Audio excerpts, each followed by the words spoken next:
우리는 14장, 오늘 14장, 창세기 14장에서 이제 비로소 아브라함의 위대한 모습을 보게 됩니다. 앞에 12장에 나타난 아브라함의 모습과는 너무나도 대조를 이루고 있습니다. 12장에는 아브라함이 급쟁이로 등장하고 있다면 14장에는 이제 용사로 등장하고 있습니다.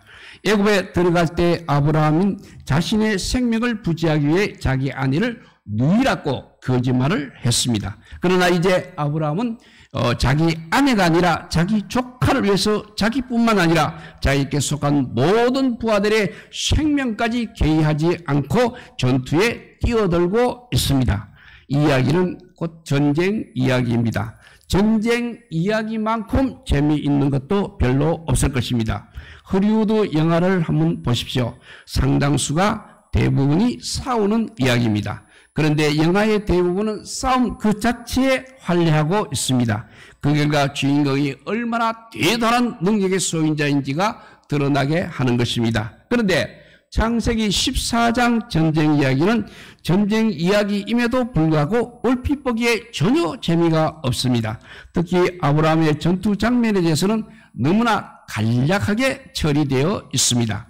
아브라함이 318명의 군사를 끌고 밤에 쳐들어가서 적들을 쳐부쉈다가 전부인 것입니다. 어떻게 이겼는지, 무슨 전술을 쓰는지, 상대방은 어떻게 반응을 했는지, 얼마나 많은 사람이 죽었는지 등등에 대해서는 아무런 언급도 하고 있지를 않고 있습니다. 오히려 창세기 14장은 전쟁이 다 끝나고 나서 어떤 일이 벌어졌는지를 아주 자세히 기록하고 있습니다. 영어로 치면 이제 다 끝난 이야기를 질질 끌고 있다는 느낌을 주고 있습니다. 이것을 통해서 우리는 독자들에게 재미있는 이야기를 들려주는 것이 창세기의 주된 목적이 아니라는 것을 알 수 있습니다. 세속적인 관점에서 보면 창세기는 재미가 하나도 없습니다. 오늘 이야기는 영화로 만들어졌다면 흥행해서 참패를 하였을 것입니다. 여기서 우리는 성경이 하나님의 말씀이라는 것을 다시 한번 기억하도록 해야 할 것입니다. 우리는 오늘 본문을 통해서 우리를 향하신 하나님의 뜻에 보다 더 집중을 하여야 할 것입니다. 그렇게 할 때 수천 년 전에 일어났던 그 전쟁 사건이 우리에게 하나님의 말씀으로 다가올 수 있는 것입니다. 14장 첫 부분에 아브라함이 도대체 어떤 나라와 싸웠는지를 기록하고 있습니다. 아브라함이 싸웠던 대상은 메소포타미아 지역에 있는 네 나라의 연합군이었습니다. 14장 전반주는 그 나라들이 얼마나 강한 나라들이었는지를 설명하고 있습니다. 아브라함은 시시한 나라들과 싸운 것이 아니라는 것입니다. 정말로 그 당시 세계에서 가장 강한 나라들을 상대로 전투를 수행하였습니다. 오늘 읽은 사건에는 모두 3개의 전쟁 이야기가 기록되어 있습니다. 첫 번째 전쟁은 이렇게 메소포타미아 지역의 4나라와 가나안 지역의 5나라의 싸움입니다. 4나라의 중심왕은 엘람왕, 그돌라, 오멜이었고 5나라 가나안 지역의 5나라의 중심왕은 소돔왕, 벨라였습니다. 이 전쟁에서 가나안 나라들이 졌기 때문에 메소포타미아 나라에 조공을 바쳐야 했습니다. 두 번째 전쟁은 이제 12년 이후에 일어났습니다. 조공을 바쳤던 그 가나안 왕들이 이제 힘을 길렀습니다. 그리고 마침내 13년이 되자 봉기를 일으켰습니다. 1년 동안 지켜보다 그달라 오멜은 14년에 이제 가나안 지역으로 쳐들어왔습니다. 오늘 본문은 이 메소포타미아 나라들이 얼마나 강한지를 설명하고 있습니다. 이 나라들은 소돔과 고모라 지역에서 매우 멀리 떨어져 있는 그런 나라들이었습니다. 따라서 이 나라를 공격하기 위해서는 중간에 있는 나라들도 다 물리쳐야 했던 것입니다. 그 중간에 있는 나라가 6나라입니다. 러바와 수스와 엠과 호리와 아말렉 그리고 아모리입니다. 이들은 신명기 2장의 증거에 따르면 하나같이 거인들의 나라였습니다. 그 거인들의 나라들이 다 그들라 오멜의 공격 앞에 무릎을 꿇고 말았습니다. 이 6나라를 다 물리치고 마침내 이제 시딤 골짜기에서 소돔과 고모라와 싸워서 완전한 승리를 거두었습니다. 그들과 오멜은 승리한 후 가나안 땅에 남아있는 것이 아니라 모든 소유를 가지고 자신의 나라로 돌아갔습니다. 그때 아브라함의 조카 롯과 그에 속한 자들도 그의 모든 소유와 함께 끌려갔습니다. 소돔을 선택한 롯이 구원받을 가능성은 전혀 보이지 않고 있습니다. 롯을 끌고 간 자들은 그 당시 가장 강력한 군사력을 지닌 그런 나라들이었습니다. 더구나 그들은 이제 자신의 나라들로 되돌아갔습니다. 전쟁 중에서 살아남은 한 사람이 아브라함에게 왔습니다. 그리고 일어난 일을 다 보고하였습니다. 이것이 바로 하나님의 섭리라고 볼 수 있는 것입니다. 그 말을 듣고 아브라함은 집에서 훈련한 318명의 군인들을 데리고 롯을 구출하기 위해 출발을 하였습니다. 이것을 보아서 우리는 애굽 땅에서 나오고 나서 롯과 헤어진 이후에 아브라함이 큰 부족을 이루었다는 사실을 알 수 있습니다. 그런데 우리가 주목할 것은 아브라함이 전쟁의 소식을 듣고 전혀 두려워하지 않았다는 사실입니다. 아브라함은 바로 군사들을 모아서 롯을 구출하기 위해 군사작전을 시작하였습니다. 아브라함은 롯이 단에 있다는 정보를 입수하고 단까지 올라갔습니다. 이스라엘 지리에 익숙한 사람들은 잘 알겠습니다. 단은 바로 이스라엘에서 가장 북쪽에 있는 도시입니다. 헤브론에서 그곳까지 거리는 수백 킬로미터가 달합니다. 상대방이 워낙 강했기 때문에 아브라함은 밤을 이용하여 기습 공격을 펼쳤습니다. 그들은 당황하였고 다메섹 근처 호바라는 것으로 도주를 하였습니다. 호바는 가나안 땅의 경계를 뛰어넘는 곳에 위치를 하고 있습니다. 당연히 다음보다 훨씬 더 위험한 곳이었습니다. 이제 아브라함은 적진에서 군사작전을 벌여야 했던 것입니다. 하지만 아브라함은 전혀 개의치 않고 계속 추격하여서 끝내 모든 재물들과 롯과 그에게 속한 모든 재물들을 다 끌고 귀환을 하였습니다. 여기서 우리는 질문이 생깁니다. 아브라함의 이 용기는 도대체 어디에서 생겼습니까? 아시다시피 아브라함은 그렇게 담대한 사람은 아니었습니다. 그러나 애굽에서 아브라함은 여호와 하나님이 어떠한 하나님이신지를 확실히 체험하였습니다. 그 당시 가장 강력한 왕이었던 바로를 꺾으신 분이 바로 여호와 하나님이었습니다.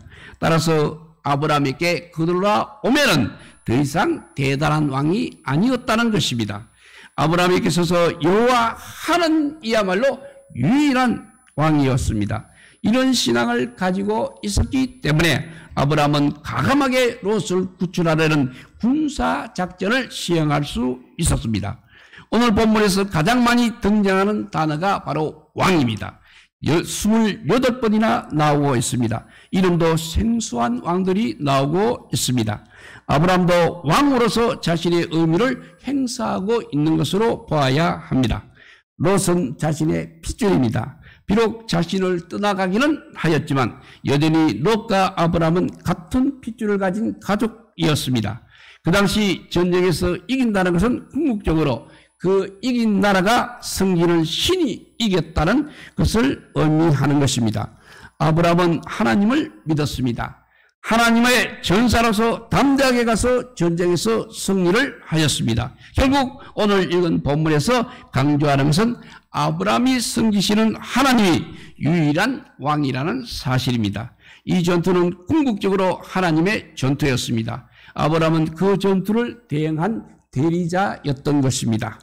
아브라함이 이제 전쟁에서 돌아와자 두 왕이 아브라함을 영접하였습니다. 하나는 살렘왕 멜기세덱이었고 다른 하나는 소돔왕 벨라였습니다. 그런데 이 두 사람의 영접 태도가 너무나 달랐습니다. 우리는 멜기세덱에 대해서 잘 알 수 없습니다. 이 멜기세덱은 아주 신비로운 분이십니다. 오늘 본문은 지극히 높으신 하나님의 제사장이라고 소개하고 있습니다. 하나님의 제사장으로서 멜기세덱은 하나님의 전쟁을 수행하고 돌아온 아브라함에게 떡과 포도주를 가지고 영접하였습니다. 떡과 포도주는 바로 잔치를 상징하는 표현입니다. 하나님의 제사장으로서 멜기세덱은 아브라함에게 또 축복을 하였습니다. 그는 이름에 따르면 의의 왕이요 또한 평강의 왕이었습니다. 멜기세덱이 아브라함에게 선언한 축복의 내용을 보게 되면 우리는 하나님이 어떤 분이신지를 잘 알 수 있습니다. 그는 지극히 높으신 하나님이십니다. 이것을 히브리어로 엘 엘리온이라고 합니다. 지극히 높으신 하나님은 천지의 창조주이시면서 우리의 구원자이십니다. 이것을 멜기세덱은 다음과 같은 찬송으로 노래를 하였습니다. 천지의 창조주시여 지극히 높으신 하나님이여 아브라함에게 복을 주옵소서. 너의 대적을 너의 손에 붙이신 지극히 높으신 하나님을 찬송할지로다 라고 했습니다. 멜기세덱은 하나님의 제사장으로서 아브라함이 전쟁에서 승리한 이유를 계시를 통해서 분명히 알고 있었습니다. 아브라함의 승리는 지극히 높으신 하나님께서 함께 하셨기 때문에 가능한 일이었습니다. 멜기세덱은 이 사실을 아브라함에게 확실히 선포하고 있습니다. 여기에 대한 아브라함의 반응은 무엇이었습니까? 자신이 얻은 것에서 10분의 1을 멜기세덱에게 바치게 됩니다. 멜기세덱은 하나님의 제사장이기 때문에 아브라함은 하나님께 11조를 바쳤습니다. 여기에서 우리는 성경에서 최초의 11조를 보게 되는 것입니다. 11조는 전체를 대표하는 기능을 가지고 있습니다. 따라서 11조를 멜기세덱에게 줌으로 아브라함은 전쟁에서 자신이 승리한 이유가 하나님께 있다는 것을 가시적으로 보여준 것입니다. 하나님께서 함께 하셔서 전쟁에서 이겼습니다.